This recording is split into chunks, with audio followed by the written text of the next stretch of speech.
은사로서의 믿음에 대해서 오늘 말씀을 전가하도록 하겠습니다.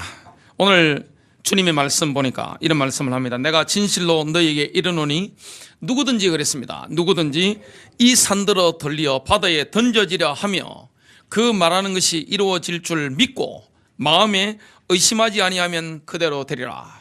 오늘 이 믿음을 저와 여러분이 받아 누리게 될 것입니다. 설교자가 이 믿음이 있으면 받는 성도들에게 역사가 일어납니다. 자녀를 놓고 기도할 때, 배우자 놓고 기도할 때, 어떤 현장을 놓고 기도할 때 이 믿음을 가지고 기도하면 기적이 일어나게 되어 있습니다.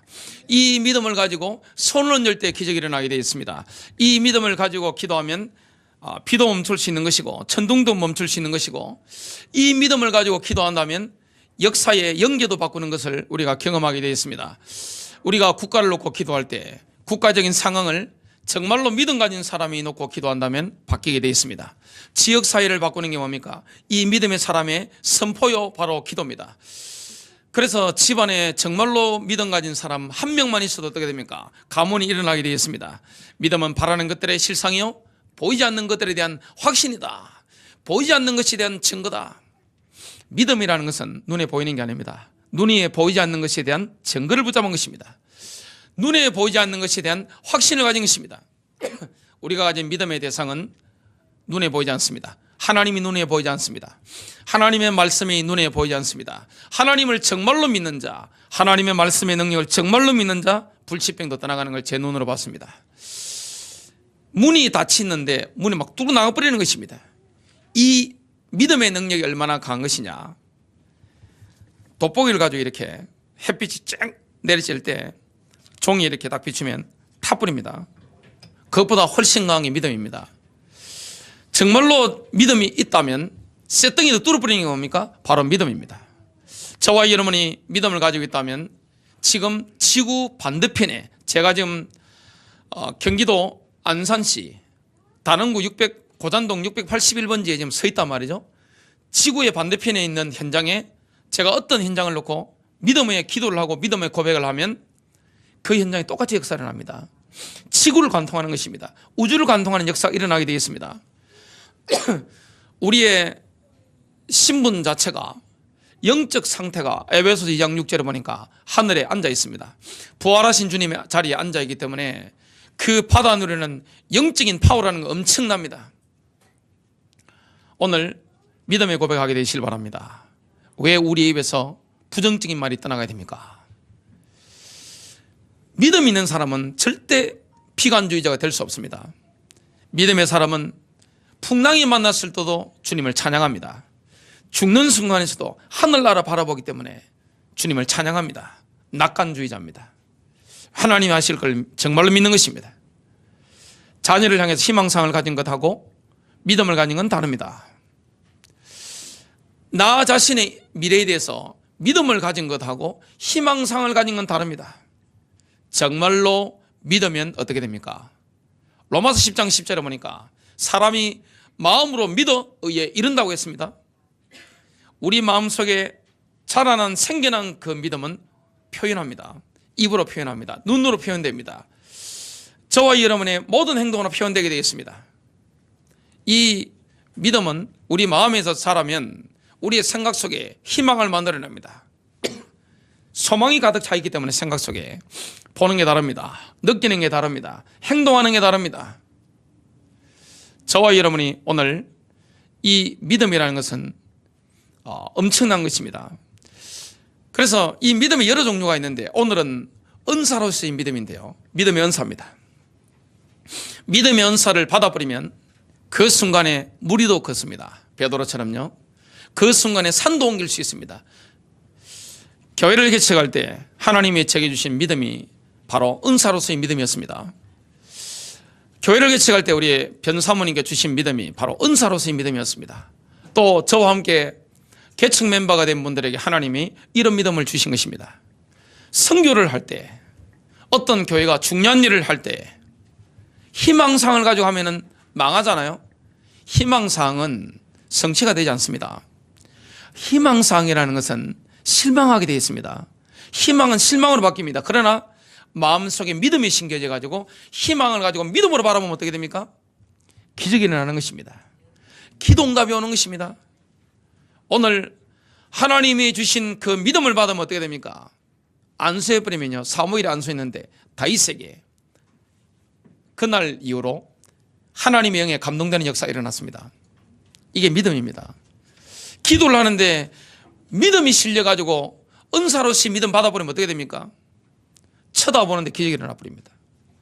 손 얻는데 이게 역사가 일어나는 것입니다. 설교하는데 어떻게 됩니까? 설교 듣는 자의 질병이 나와버리는 것입니다. 말씀 듣다 귀신들이 막 떠나가 버리는 것입니다. 이건 영적인 실제입니다. 많은 분들이 믿음을 관념적으로 생각합니다. 믿음은 그런 게 아닙니다. 믿음은 실제입니다. 믿음은 바라는 것들의 실상이요, 얼마나 실제적인 것인지 실체라고 원어에는 말씀하고 있습니다. 오늘 은사로서의 믿음인데 첫 번째입니다. 영적 은사들의 속성이 있습니다. 하나님이 성령으로 감동하셔가지고 믿음의 은사를 주실 때가 있습니다. 교회가 중요한 시간표에, 여러분 인생의 중요한 시간표에 아무것도 보이지 않는데 옛날 영화에 인디아나 존스 보면 성배를 찾으러 가는데 절벽인데 주인공이 발을 딱 디디니까 뭐가 딱 밟히잖아요. 그 엄청난 계곡을 그냥 걸어갑니다. 믿음이 그런 것 같습니다. 진짜 믿으면 하나님의 영광을 보게 되어 있습니다. 세상은 보는 것이 믿는 것입니다. 그러나 성경이 말씀하는 믿음이 뭡니까? 믿기 때문에 보는 것입니다. 저와 여러분이 마음으로 믿는 걸 앞으로 보게 될 것입니다. 내 마음속에 심겨진 그 믿음대로 인생이 열려지는 걸 보게 될 것입니다. 영적 은사들의 속성이 있는데요, 고린도전서 12장 1절입니다. 형제들아, 바울이 지금 영감을 받아 말씀을 전하는 겁니다. 믿음의 말을 전하는 것입니다. 이제 나는 영적 선물들에 관하여 너희가 모르기를 원치 아니하노라. 우리 주님께서는 우리가 하나님이 주시는, 위에 주시는 영적 은사들, 영적 선물들을 우리가 모르는 것을 원치 않습니다. 알기를 원하는 것입니다. 고린도전서 12장 7절부터 11절입니다. 각 사람에게 성령의 나타나심을 주신 것은 그것으로 말미암아 모두가 유익을 얻게 하려 하심이라. 9가지 은사가 있는데요, 성령님이 주시는 9가지 지금 선물이 있습니다. 이 선물은 하나님이 교회에 주시는 것입니다. 기독 신자에게 주시는 것입니다. 이거는 직분 따라 주는 게 아닙니다. 하나님의 마음대로 하나님의 판단을 따라 나눠주시는 것입니다. 여러분, 하나님의 판단은 얼마나 정확합니까? 저는 단체전, 개인전, 운동을 여러 가지를 했습니다. 단체전이 참 재미있는 것은 감독에 따라서 실력이 달라집니다. 우리 하나님은 엄청난 감독이십니다. 오케스트라 지휘자로 신다면, 음악으로 신다면 주님은 탁월한 지휘자십니다. 모든 소리를 다 깨우고 계십니다.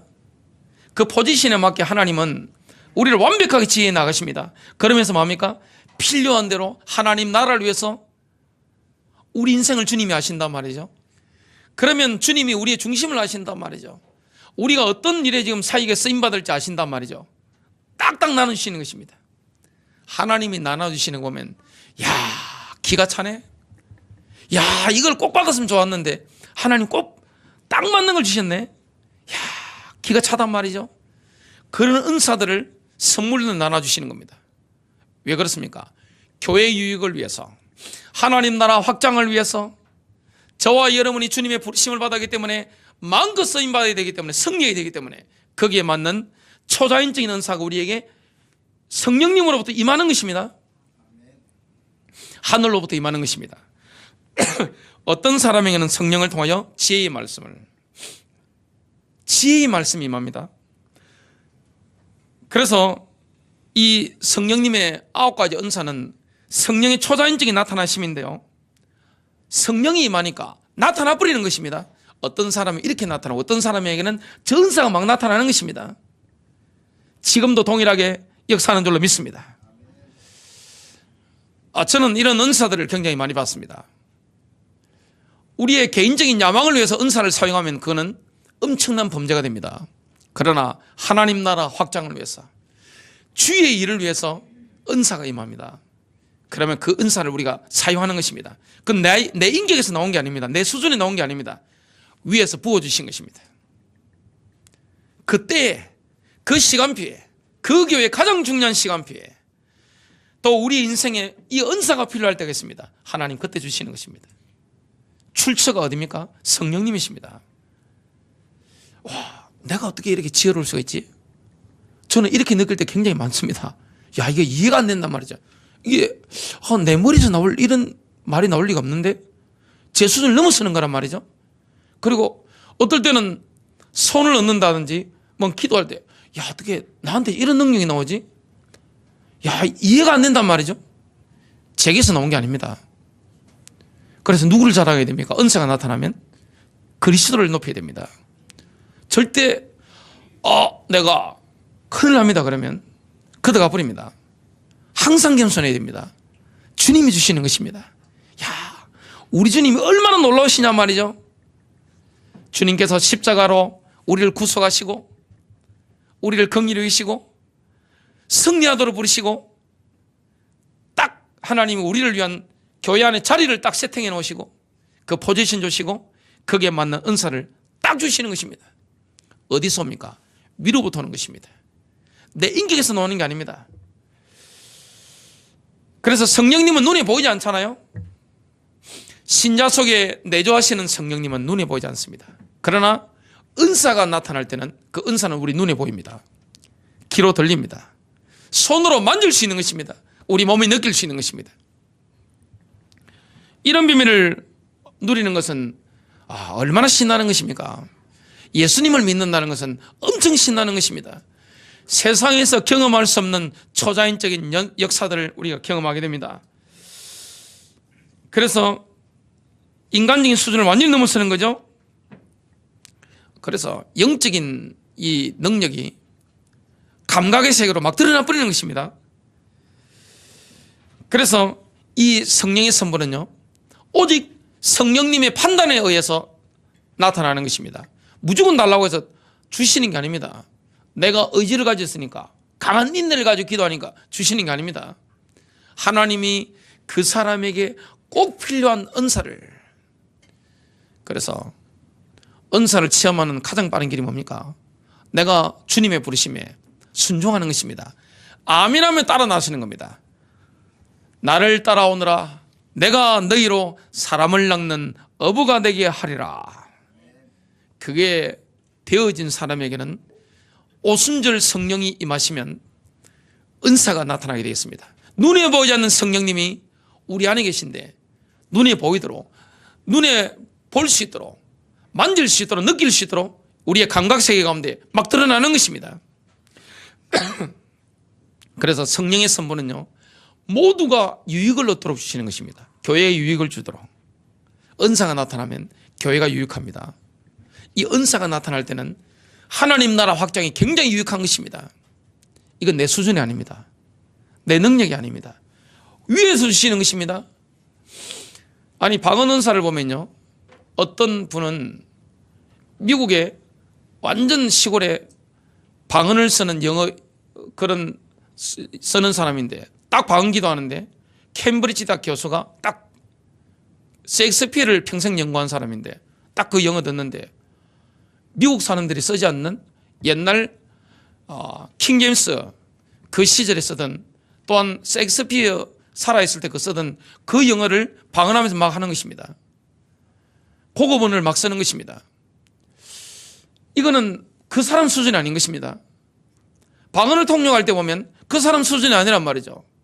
우리가 기적을 행할 때가 있습니다. 저도 기적을 행할 때가 있습니다. 그건 저희 능력이 아닙니다. 어떤 사람이 손을 얹는데 치유가 되고 어떤 사람은 치유가 안 되집니다. 제 능력이 아닙니다. 어떤 사람을 놓고 기도했는데 이 막 기적이 막 일어나 버리는 겁니다. 저의 능력이 아닙니다. 예수님의 능력입니다. 하늘로부터 내려온 능력입니다. 오늘 주님이 나눠주시는 이 은사, 성령의 은사는요, 장난감이 아닙니다. 사역을 위한 도구일 뿐입니다. 겸손하게 우리가 인도를 받아야 됩니다. 9가지 그룹으로 나눠집니다. 지식의 말씀이 있고요, 같은 성령을 통하여 지식의 말씀, 지혜의 말씀이 있습니다. 이 지식의 말씀, 지혜의 말씀이 있는데 하나님이 꼭 필요한 방향을 이렇게 알려주실 때가 있습니다. 지도하실 때가 있습니다. 그때는 알게 하시는 겁니다. 난 놓고 기억자도 못하는 모르는 할머니한테도 하나님 알게 하십니다. 그래서 이 영으로 깨어있는 사람한테는 이게 보이는 겁니다. 앞으로 가문이 어떻게 돌아갈지, 교회가 어떻게 돌아갈지, 내 인생이 어떻게 돌아갈지 아는 겁니다. 이거 그냥 성령께서 알려주시는 것입니다. 그리고 중요한 정보를 뭡니까? 주님이 알게 하시는 것입니다. 성령이 우리에게 정보를 주시는 겁니다. 이게 지식의 말씀입니다. 다른 사람에게는 같은 성령을 통하여 믿음을 주시는 것입니다. 이 믿음은요, 쇠도 들어버립니다. 이 믿음은 병도 고쳐버리는 것입니다. 이 믿음은 무리도 걸어버리는 겁니다. 이 믿음은 있으면 가문도 살리는 것입니다. 여러분, 믿음이 있다는 건 엄청난 겁니다. 믿음이 있다는 것은 모든 현장을 다 살리는 것입니다. 가장 가치 있는 사람이 누굽니까? 믿음의 사람입니다. 그래서 믿음의 사람은 말이 다릅니다. 부정적인 말을 하지 않습니다. 책망은 할 수 있어도 믿음의 말을 합니다. 이 믿음의 사람은 느끼는 게 다릅니다. 믿음의 사람은 행동하는 게 다릅니다. 선택하는 게 다릅니다. 다른 사람에게는 같은 성령을 통하여 병 고치는 선물들을 성령이 역사해버리면요, 병마가 떠나가는 것입니다. 은사를 주신다니까요, 손 얹으면 나와버리는 겁니다. 기도하면 병이 치유되어버리는 것입니다. 설교했는데 귀신이 떠나고 병이 막 떠나가버리는 것입니다. 다른 사람에게는 기적들을 행함을 기적을 행하는 것입니다. 믿음이 있으면요, 기적도 행합니다. 다른 사람에게는 예언을 하는 것입니다. 대언하는 것입니다. 이상하게 예언하는 게 아니라 하나님이 그 은사를 주실 때가 있습니다. 다른 사람들에게는 영들을 분별함을 영을 딱 보는 순간에 알아버리는 것입니다. 아, 저 마귀네? 아, 저 사람 성령 받은 사람이야. 보고 바로 합니다. 다른 사람에게는 여러 종류의 방언들을, 다른 사람에게는 방언들 통역함을 주셨으니 이 모든 것은 같은 그 한 성령께서 행하사 자신의 뜻대로 각 사람에게 개별적으로 나누어 주시는 것이니라. 그래서 믿음의 은사는요, 두 가지가 세트로 따라옵니다.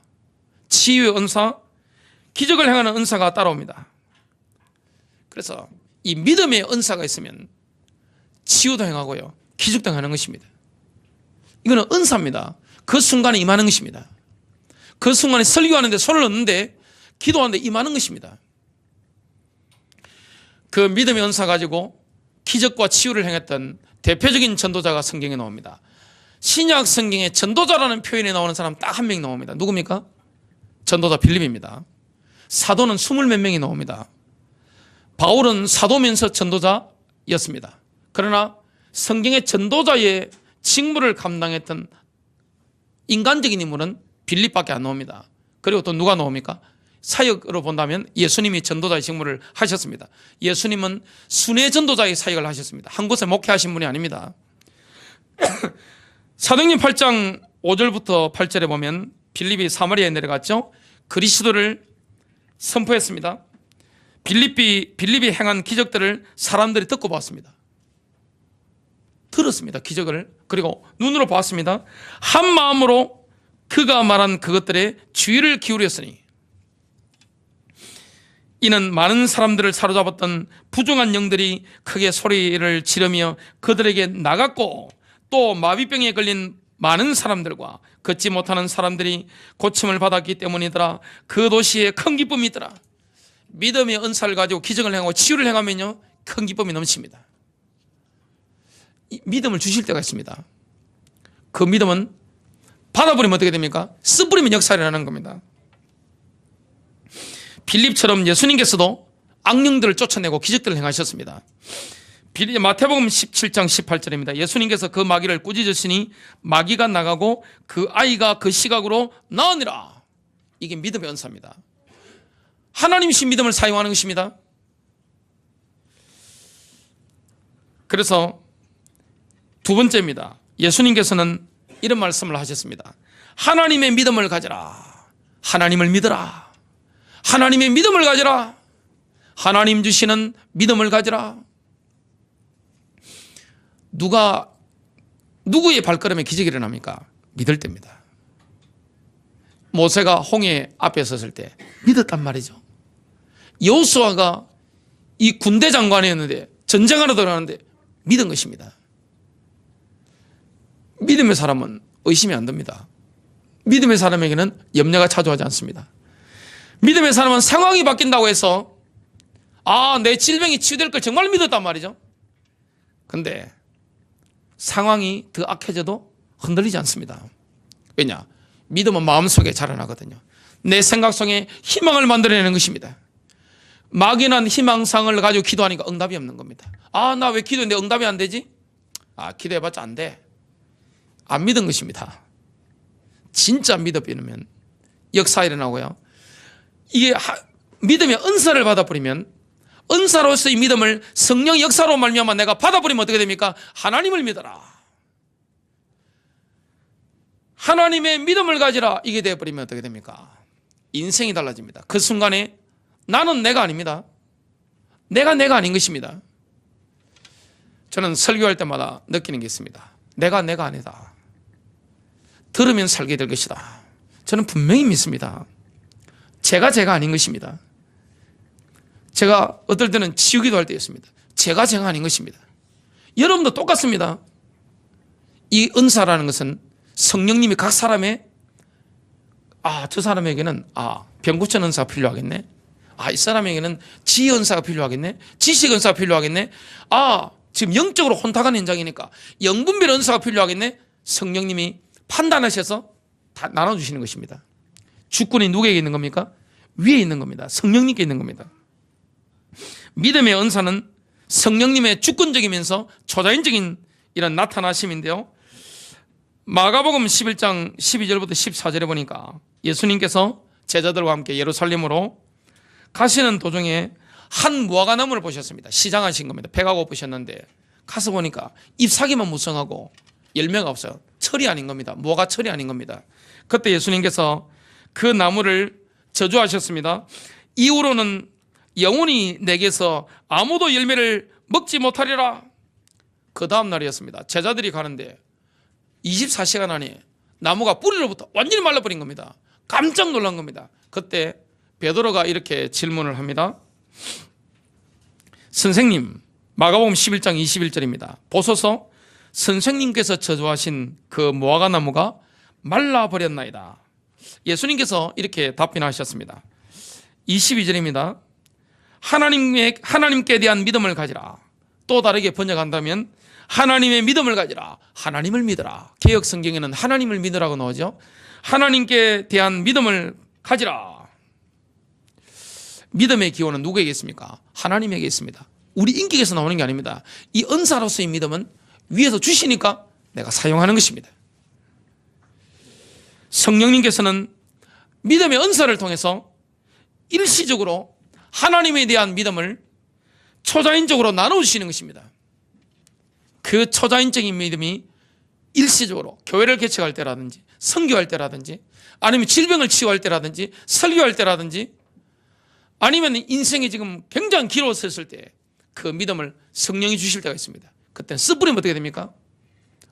그 무엇도 못 막는 것입니다. 병도 치유되어 버리는 겁니다. 이런 역사가 우리 성도님들의 실제로 나타나게 될 것입니다. 일시적으로 나눠주는 겁니다. 예수님께서는 제자들을 향해서 예수님 자신이 행사하셨던 똑같은 수준의 믿음을 행사하기를 원하셨습니다. 예수님뿐만 아니라 제자들도 이 믿음을 행사하기를 원하셨습니다. 그래서 이렇게 말씀했습니다. 마태복음 21장 21절입니다. 진실로 내가 너희에게 이르노니 만일 너희가 믿음이 있고 의심하지 아니하면 무화과 나무에 일어난 이런 일을 할 뿐 아니라 이 산들어 옮겨져서 바다에 빠지라 하여도 그대로 될 것이요. 만일 너희가 믿음이 있으면, 이런 말씀은요 모든 신자에게도 해당되는 말씀입니다. 제자에게도 이 믿음을 가지길 원하셨고 모든 신자에게도 이 믿음을 가지길 원하셨습니다. 평신도라는 말은 굉장히 비성경적인 단어입니다. 평신도가 있다는 것은 턱신도가 있다는 것입니다. 여러분이 평신도면 저는 턱신도잖아요. 목사가 뭔 턱신도입니까? 똑같은 형제 자매입니다. 차이가 없습니다. 하나님이 그 대신 제게 말씀의 은혜를 주시고 말씀의 은사를 주시니까 제가 설교자로 쓰임받을 뿐입니다. 똑같은 형제자매입니다. 그래서 원래 교회라는 것은 역피라미드입니다. 저같이 직분이 무거울수록 섬기는 자리에 제 밑바닥에 있는 것입니다. 세상은 조직이 뭡니까? 피라미드입니다. 위에 힘센 강한 사람이 있고 그 나머지 사람 위에 군림합니다. 이게 세상 조직입니다. 세상은 특별한 사람이 있고 일반적인 사람이 있습니다. 교회는 평신도란 말이 성경적으로 보면 틀린 말입니다. 똑같습니다. 모든 사람에게 하나님이 은사를 나눠주길 원합니다. 하나님은 모든 그리스도인들이 부름받아서 쓰임받기를 원하는 것입니다.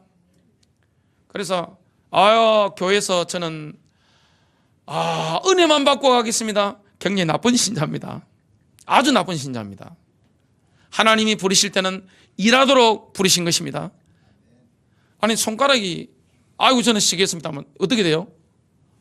저 귀가 긴데 휘어발랍니다.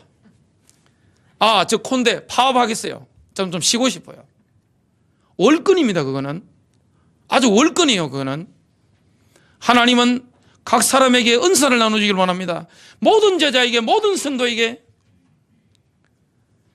그러니까 믿음의 진보가 없는 것은 퇴보하고 있는 것입니다. 여러분 믿음 진보하고 있습니까? 왕년의 믿음 그런 소리 하지 마시길 바랍니다. 지금이 중요한 것입니다. 지금 믿음이 진보하지 않고 있습니까? 퇴보하고 있는 것입니다. 여러분 주님 앞에 가는 그날까지 진보하게 되시길 주님 여러분 축복합니다. 모든 신자에게 누구든지 그랬습니다. 마가복음 11장 23절입니다. 진실로 내가 너희에게 이르노니 누구든지 이 산에게 이르기를 옮겨져서 바다에 빠지라 하며 마음속으로 의심하지 아니하고 자기가 말하는 그것들이 이루어질 줄 믿으면 그가 무엇을 말하든지 다 받으리라. 예수님께서는 이러한 종류의 믿음의 범위에 제한을 두지 않았습니다. 누구든지입니다. 무슨 말을 하든지 그랬습니다. 누가복음 8장 22절부터 25절입니다. 예수님과 제자들이 배를 타고 갈릴리 바다를 건너가는데 갑자기 거친 폭풍을 만나게 되었습니다. 그때 예수님은 선 위에 잠들어 계셨습니다. 굴굴 주무시고 계신 것입니다. 그때 누가복음 8장 24절입니다. 제자들이 다급해가 소리 지릅니다. 선생님이여 선생님이여 우리가 죽나이다. 내가 죽게 생겼습니다. 과음을 막 지르는 겁니다. 예수님 주무시고 이에 그분께서 일어나사 바람과 성남 물결을 꾸짖으시매 주님이 꾸짖으신 것입니다.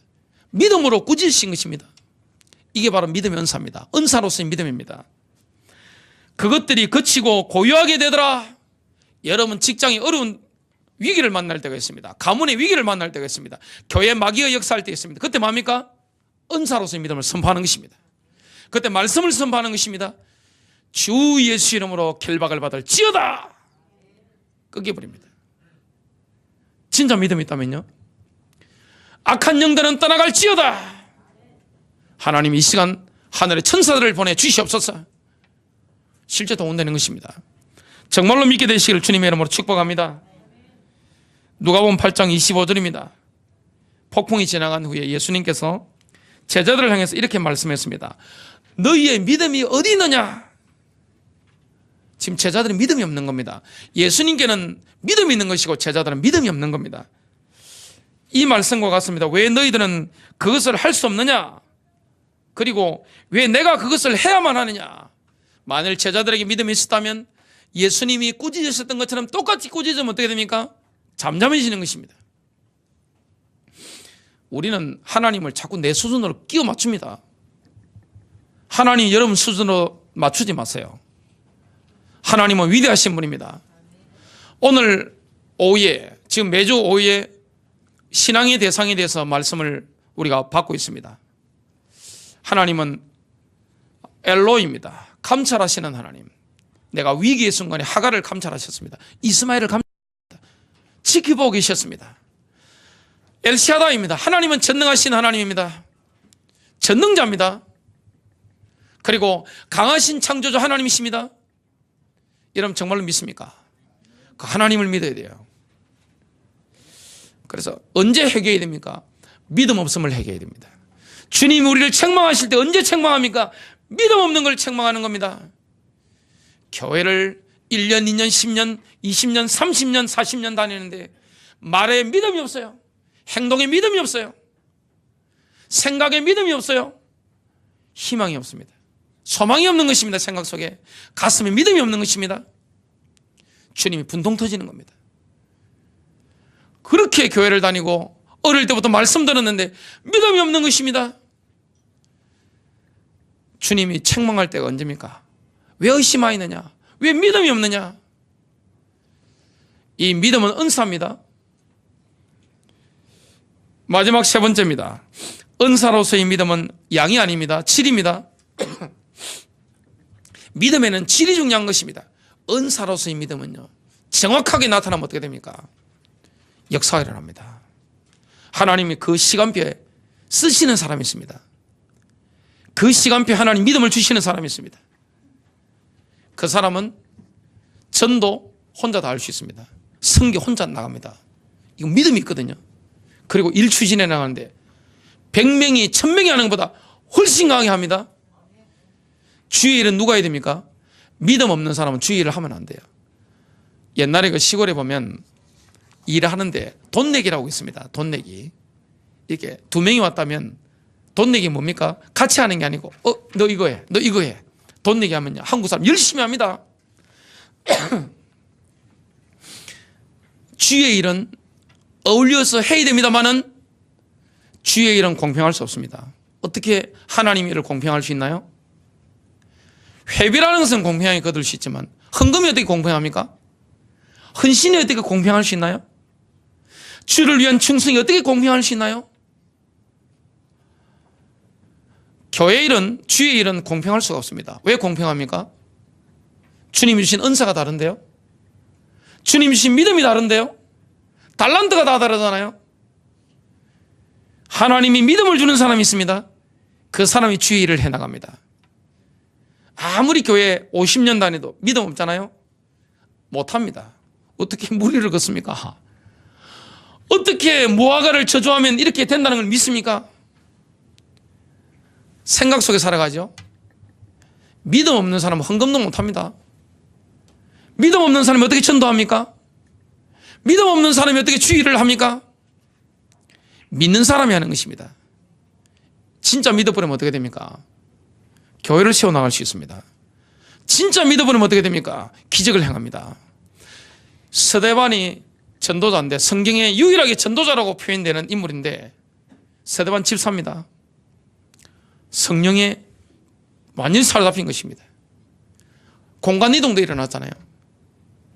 공간이동, 선교사 간증 들어보면 지금 제가 안산에 있는데 부산에 나타나는 겁니다. 갑자기 이걸 실제 주님이 행하신 것입니다. 그 성령 충만한 필립이 믿음의 말씀을 선포하니까 뭐가 나타납니까? 기적을 행하는 것입니다. 그리고 치유를 행하는 것입니다. 어떻게 주의 일이 같이 어울려서 될 수 있습니까? 그건 불가능한 것입니다. 주의 일이라는 것은 믿는 사람이 하는 것입니다. 다른 사람은 뭐 하면 됩니까? 협력하면서 도움이 되는 것입니다. 그래서 주의 일이 막 진행 나갈 때 같이 협력하는 축복이 되시길 바랍니다. 이런 축복을 우리가 받는다. 굉장한 것이죠. 믿음은 질입니다. 예수님께서 또 다른 폭풍을 만나셨습니다. 간질병 걸려가지고 소리 막 지르고 이 개거품을 물고 쓰러져서 발작하는 외아들 둔 그 아버지는 울면서 부르짖고 무릎을 꿇고 주여 내 아들을 살려주십시오. 간청하고 있습니다. 그 아버지, 예수님께서 풍랑을 꾸짖으신 것처럼 똑같은 방법으로 치유하셨습니다. 어떻게 하셨습니까? 마태복음 17장 18절입니다. 예수님께서 그 마귀를 꾸짖으시니 그 마귀를 꾸짖으신 것입니다. 마귀가 나가고 그 아이가 그 시각으로 나으니라. 제자들이 물었습니다. 어찌하여 우리는 그 영을 쫓아내지 못하였나이까? 예수님이 곧바로 대답하셨습니다. 너희가 믿지 않기 때문이라. 믿음이 없는 겁니다. 믿음의 차원이지 이거는 생각의 차원이 아닙니다. 노력이 아닙니다.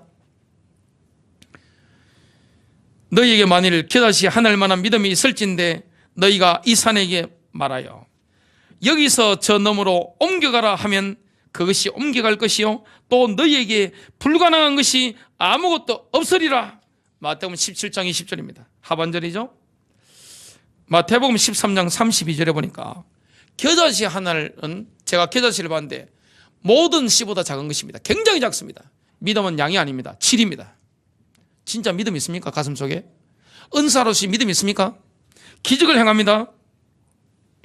요한복음 11장 43절에 예수님이 죽은 지 나흘이 돼가지고 썩은 내가 나는 나사로를 향해서 뭐랍니까?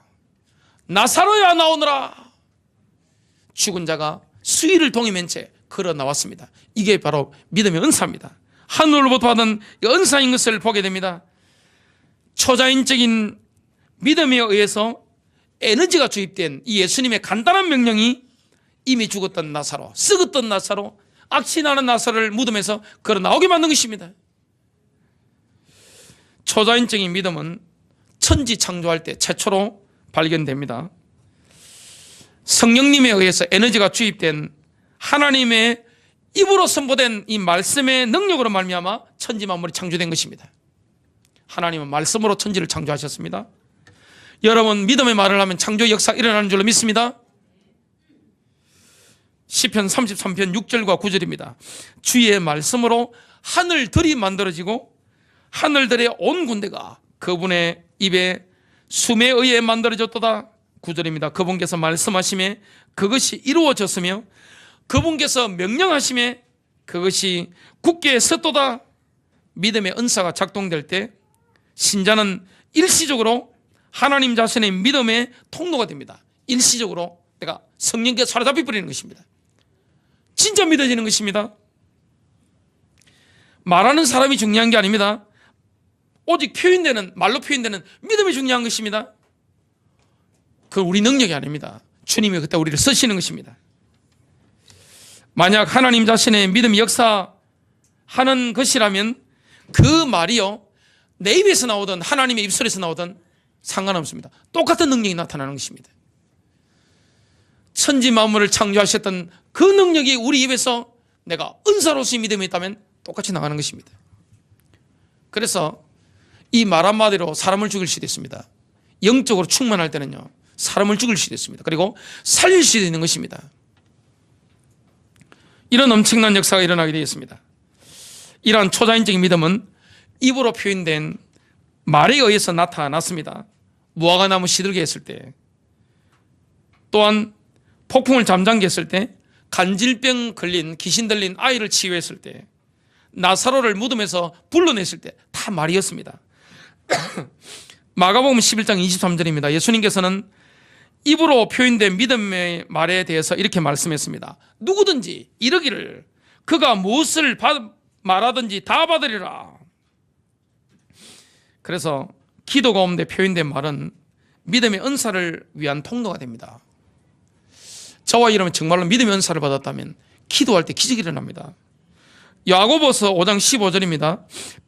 믿음의 기도는 병든 자를 구원하리니 하나님 주신 믿음으로 하는 기도는 불강력적입니다. 병이 어떻게 가로막습니까? 병이 막 떠나버리는 것입니다. 귀신이 막 떠나버리는 것입니다. 야고보서 5장 17절부터 18절에 보면 엘리야는 우리와 성정이 같은 사람입니다. 똑같은 사람인데 하나님이 주신 믿음에 사로잡힌 것입니다. 그러니까 간절히 기도하니까 3년 6개월 동안 비를 그치게 만들었습니다. 그 다음에 비가 오도록 만든 것입니다. 이게 엘리야의 능력이 아닙니다. 믿음의 은사를 받은 것입니다. 저와 여러분에게 이런 믿음이 있으면 능히 승리하는 것을 경험하게 되어 있습니다. 이러한 종류의 믿음은요, 믿음의 은사는 입이 아니라도 사용되는 경우가 있습니다. 그것이 마태복음 14장 25절부터 33절에 나옵니다. 제자들이 갈릴리에서 폭풍을 만났는데 그 시간이 밤 사경이었습니다. 밤 사경은 새벽 3시에서 6시. 얼마나 깜깜합니까? 풍랑마다 죽게 생겼습니다. 그때 예수님께서 풍랑치는 바다 위로 걸어오시는 겁니다. 그때 제자들이 다 뭐라고 했습니까? 유령이다! 유령이 나타났다! 예수님 말씀했습니다. 기운을 내라. 제자들의 기운이 빠져 있으니까. 난이 두려워 말라. 그렇게 말씀했습니다. 그때 베드로가 뭐라고 합니까? 주여, 만일 주님이시거든 나에게 명하여 물리로 주께 오라 하소서. 예수님 말씀했습니다. 컴온, 오라. 그때 베드로가 배에서 내려 예수님께로 가려고 무리를 지금 걸어가고 있습니다. 그때 바람이 다시 사납게 휘 하고 몰아치는 겁니다. 베드로가 그때 뭘 봤습니까? 예수님 바라보지 않고 믿음의 대상을 바라보지 않고 풍랑을 바라보는 순간 빠지는 겁니다. 주님 살려주십시오. 그때 예수님께서 건져주시는 것입니다. 예수님이 14장 31절에 보니까 어떻게 평가하셨습니까? 오 믿음이 적은 자여 어찌하여 의심하였느냐. 의심한 것입니다. 예수님은 베드로가 무리를 걷길 원한 것을 책망하신 게 아닙니다. 베드로가 무리를 걷던 중간에 믿음을 잃어버린 것을 책망하신 것입니다. 주님은 우리가 무리로 걸을 때 얼마나 기뻐하시겠어요? 우리는 교회를 개척한다는 것은 무리를 걷는 것입니다. 여러분 인생의 중요한 시간표에 무리를 걸을 때가 있습니다. 아무도 도움의 손길이 없잖아요. 절벽에 의해서 뛰어내리는 심령으로 뭘 결정하고 인도받을 때가 있습니다. 그때는 그냥 믿음의 은사가 가는 것입니다. 그때는 근데 가다가 어려운 환경 바라보고 딱 잡히면 어떻게 됩니까? 인생이 패닉 상태에 빠지는 것입니다. 주여 살려주십시오. 왜 의심하였느냐? 어찌하여 의심하였느냐? 왜 믿음이 없느냐? 이 말씀을 하시는 겁니다. 하나님은 인간 속에요 신적인 믿음을 행사할 수 있는 충동을 심어주신 것입니다. 모든 신자에게는 이 신적인 믿음, 초자연적인 믿음을 행사할 수 있는 충동을 심어버리는 것입니다. 그때는 내 수준이 아닙니다. 무리를 걷는 것입니다. 그래서 우리가 그러한 믿음을 오랫동안 유지하지 못할 때, 중간에 빨리 포기할 때 주님은 실망하시는 겁니다. 우리가 무리를 걸을 때가 있단 말이죠. 근데 가다가 풍랑 보고 믿음을 딱 잃어버릴 때 있습니다. 불신앙에 사로잡힐 때 주님은 그때 실망하는 겁니다. 엄청 책망하시는 겁니다. 결론 맺습니다. 하나님이 주도권을 가지시고 이 믿음의 은사를 나누어 주십니다. 이 초자연적인 믿음, 은사로서의 믿음은 특수한 필요를 채우기 위해서 특수한 상황 가운데서 주어지는 겁니다. 하나님의 뜻대로 나눠주시는 겁니다. 그래서 이 믿음의 은사 받아버리면요, 한 명이 만 명이 하는 일을 혼자 해내버립니다. 이 믿음의 은사를 받아버리면요, 빌립이 사마리아에 내려갔는데 믿음의 말을 선포하고 말씀 선포하고 그리스도를 선포했단 말이죠. 그리고 기적을 행하는 것입니다. 치유의 능력을 행하는 것입니다. 이건 빌립의 능력이 아닙니다. 위로부터 받은 것입니다. 그러니까 어떻게 됩니까? 온 성에 큰 기쁨이 있더라. 도시 하나가 뒤집어져 버린 겁니다. 여러분 승리하시길 바랍니다.